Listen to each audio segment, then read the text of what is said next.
Kausapin po natin ngayon ang Congressman-elect ng 4th District ng Camarines Sur, si Felix William Wimpy Fuentebella. Magandang gabi po sa inyo, Congressman-elect Fuentebella. Magandang gabi po sa inyo, tita. Magandang gabi po, tito. Sir, congratulations ha, pero alam naman namin, dikit yung laban, ano po.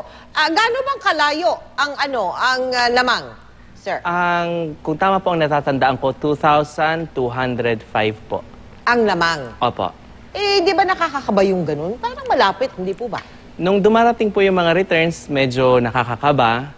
Pero may mga alam po kasi ako mga lugar na hindi nadating ng aking katunggali. Kaya medyo may kumpiyansa rin po ako na maganda po pa rin yung kalalabasan. Anong masasabi nyo dun sa balak ng kampo daw ni Aga na maghahain daw sila ng petisyon para i-declare ang failure of elections sa ilang presinto sa Kamsur dahil sa aberya daw ng PCOS machines doon? Mas maganda po yung pumupunta sila, dumudulog sa COMELEC kaysa pumunta sa daan at mambato o magkaroon ng kaguluhan. Kaya bilang abogado, mas maganda po yun. Pumunta tayo sa tamang proseso, sa legal na proseso, para mas ipagtanggol natin ang ating sistemang demokrasya.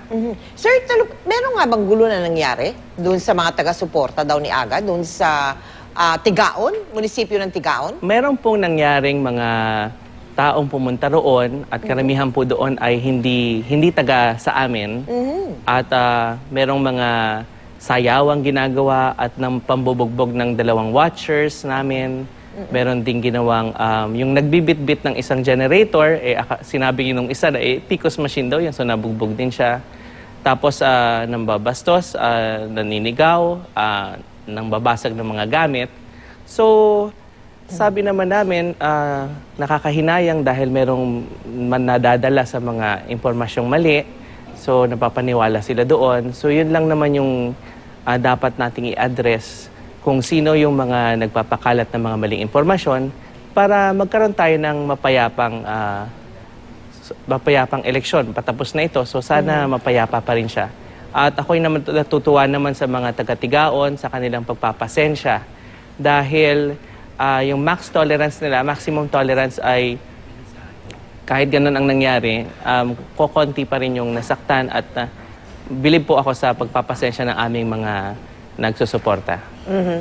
Maraming salamat po sa inyo, Congressman-elect Wimpy Fuentebella, ang nanalong congressman sa 4th District ng Camarines Sur. Maraming salamat po. Siya nga ho pala, mga kapuso, sinika po namin humingi kami ng panayam, syempre kay Aga Mulak din, pero hindi po kami napaunlakan ng kanyang kampo.